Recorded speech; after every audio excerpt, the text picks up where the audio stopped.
Tyranny is a symptom of colonization. I've paraphrased this quote from Dr. Ovamir Anjum, founder of the Ummatics Institute. He's a Muslim scholar living in the United States. Since I first heard this quote, it kept rattling around in my brain. The idea that tyrants are inherently going to be a consequence of colonization, in the sense that when a country is colonized, the people's leader, any sort of leadership that's chosen by the people in any representative capacity, would be taken down in favor of the colonizer's puppet. So when you see countries that have tyrants, countries where there is not freedom of speech, that's usually a good sign that those countries don't own themselves. They are enslaved. Their leadership is enslaved to a bigger entity, some other empire. And that's true for much of the Middle East, much of Africa and Asia, and many parts of the world. Today, I want to share a short reflection about Sudan and just elevate the message about the human suffering, the overlooked and extremely enormous in magnitude human suffering that's being perpetrated over there because of colonization.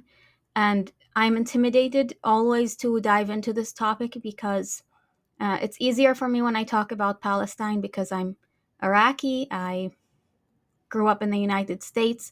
A lot of my personal life experience happens to be much more in line with the news. Like I'm much more personally and constantly aware. Whereas when it comes to Sudan, I'm not speaking from personal experience.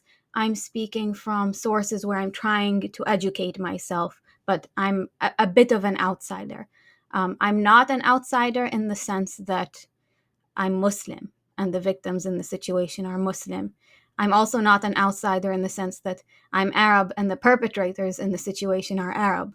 And I'll talk a bit more about that as well. But really, I'm just making this video because I feel like not talking is what the colonizer wants. Not talking about the topic unless you feel like you're an expert on it. So I acknowledge I'm not an expert on the topic, but I do want to elevate the message about the human suffering and about the transgressions and get my tongue more used to talking about it, inshallah. And for whether anyone sees this or not, just to kind of get the wheel moving in the right direction, inshallah. So it's very interesting that in occupied Palestine, the settler colonizers, who are Jewish from largely European heritage, believe themselves to be the chosen people. And on that ethnic basis, they established their apartheid state and they slaughter Arabs. They commit ethnic cleansing. It's been live streamed. The war crimes persist on a daily basis. We can't even keep up with them. But the weird thing is, while the Arabs are being slaughtered for not being Jewish, just the indigenous Arabs of the land are being slaughtered. In Sudan, the United Arab Emirates is financing a paramilitary group called the Rapid Support Forces, which consists of Sudanese Arabs.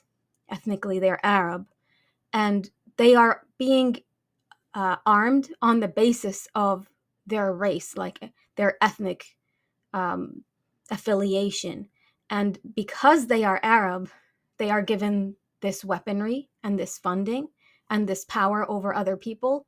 And the African tribes in Sudan, primarily the Masalit people, Black people living in North Africa, are being slaughtered. Millions of them have been displaced and thousands of them have been murdered, all the same at the same time as the genocide in Palestine. And they are being slaughtered because they are being slaughtered because of their race. Like Arabs are killing Black people in Sudan, while Jewish people are killing Arabs in Palestine. And it kind of shows you how arbitrary the race issue is once you zoom out. Like, racists don't even realize um, how much they are pawns of the colonizer. Like, they hold their worldview about their own supremacy and their delusions about that very seriously. To them, it's their whole way of perceiving reality, and it's a big part of their identity is their superiority over others, and they inherently have some sort of right over other people. And it's the way they interact with the world is on the basis of that premise. And we've seen how disgusting that line of thinking can be up close through the mindset of the Zionist colonizers. We've seen it in white supremacy in the United States, and we have seen it. I've seen Arab supremacy personally. I have, family living in the Middle East, and I've seen Arab supremacy, and I've seen the way some Arabs talk about people from India, people from Asia, people with darker skin. Like, I have seen it up close, and it wherever you are and whichever group is looking down on whichever other group, it's always very clearly um, a violation of fitra, like the natural human condition of understanding that we are all created from the same clay. It's clear something has gone very wrong, and there's this disgusting shaitan like distortion that has taken hold of society when we see this racism up close. But that conversation is a conversation of like interpersonal and societal dynamics. But when you zoom out a little bit more, I've come to realize that racism is like a symptom, and there's something much bigger and even uglier at play. Like I was saying, racists don't even realize they are pawns. Like, the United Arab Emirates is using the rapid support forces and the racism of the people who are part of this paramilitary group so that they can uh, achieve their own ends on like a large scale. Like, a few insanely wealthy, powerful people are playing chess with the lives of everyone else.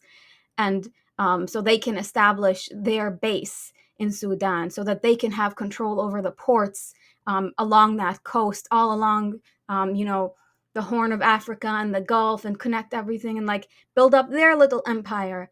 And they're doing it all with the support of the United States. And all of those very powerful colonizer entities are essentially suppressing the media about the very real human suffering that's happening on the ground. So there's like many levels to this thing, and it's hard to wrap our heads around it sometimes.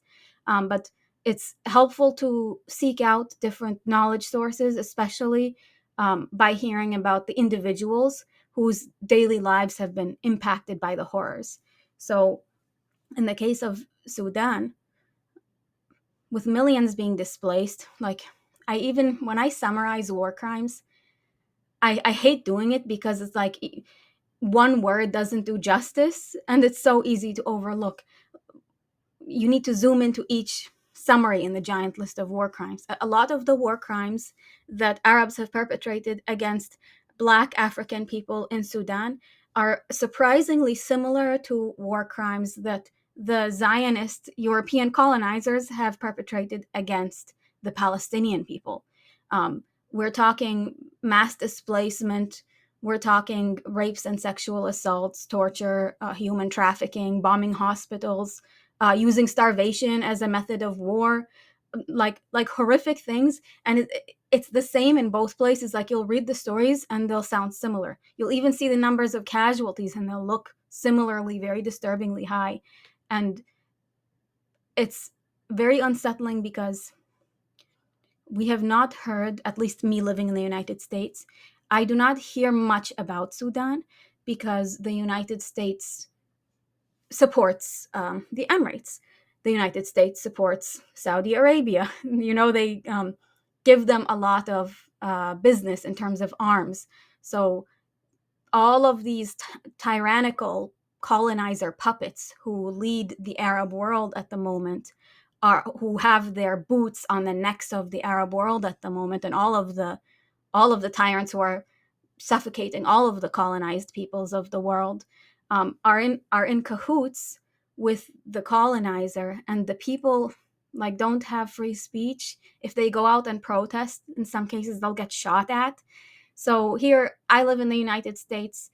I am able to protest. I It's debatable the extent to which we have free speech in the United States, because they have certainly made a big show of actively suppressing the revolution for Palestine that has beautifully unfolded this year, over this past horrific year, in many ways, from firing people to terrorizing them at airports and like intimidating them into silence and all of this. But at the same time, I am able to talk about it. I am able to talk about the genocide publicly and openly in the United States, and they will do whatever they can to write me off as um, someone crazy and hateful because I'm not buying into their propaganda, because I am, pointing the camera where they do not want it to be pointed.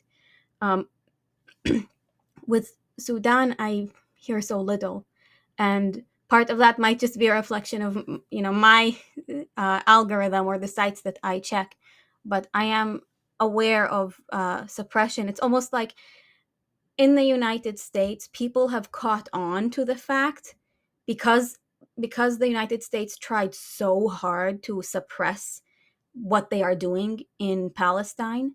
People have caught on to it, and now they are going out of their way to focus on it so much as a counter reaction, right? Like, oh, you don't want us to know about what you're doing? Well, now we're going to focus on it all the time. And so it's like, I live in the United States. In the United States, they are the ones perpetrating the genocide because they are funding Israel. Israel could not even commit the genocide without American taxpayer money, horrifically enough. But with Sudan, it's a bit different because they, like, the United States isn't actively silencing people who talk about Sudan. They just are supporting the Emirates, and the Emirates is suppressing the stories, and the connection feels less direct. So it's less like, oh, why are you silencing me about this topic? Okay, well, now I'm going to pay more attention to this topic. And it just became this, at least in the West, an overlooked topic. And I can't imagine how frustrating that must be if you're Sudanese and you're witnessing the genocide of your people and the destruction of your beloved homeland. And at the same time, there's another genocide. Everyone's talking about that genocide, and they're not talking about your genocide. And it's never to say that like suffering is not a competition and should not be compared. It's more that I want everyone to talk about all of it as much as they can, as much as they're able. And that's why I pray we are able to become more educated and more united in solidarity, like all of the colonized people joining together and rising up. Because when I hear the interviews from Sudanese people about the horrors they have faced, um, they speak so similarly to the people of Palestine. Like, even their resilience and the way they have managed to carry on living, like, and they're speaking in Arabic, the Sudanese dialect of Arabic. But you see these people and they're saying, Hasbunallah wa ni'mal wakil. God is enough for us. What a blessed one to put our trust in. That they are getting through this because of their Islam. And Muslims around the world and people around the world are suffering because of the colonizer, and they're each like suffering in their own little bubble, but it's all so interconnected. It's strange. And when we talk about displacement, like millions, like 7 to 9 million Sudanese people being displaced because of the violence, I want you to picture just one of those people who inherited a house that their parents spent their whole life earning or building. And like, what does displacement mean? It means you had a full life and one day you suddenly and permanently lost it, which is to say nothing of losing a loved one or a limb or being gang raped while your family watches. Like, the horrors are not imaginable and they happen regularly, and the people speaking out against them are silenced. So I just wanted to elevate that story a little bit today, and inshallah, we will be able to unite more as an ummah, and that all oppressed people will be able to unite more, masakin al-alam, to fight the colonizers and the oppressors, because the Western Empire has terrorized the world, and their tyrant colonizer puppets have terrorized the world for long enough, and they are, the world is waking up. The empire is losing its grip, its power, and its control. And I feel a lot of optimism with this regard. And this life is short, and it's not about who has the power, it's about our willingness to fight back. Assalamu alaikum.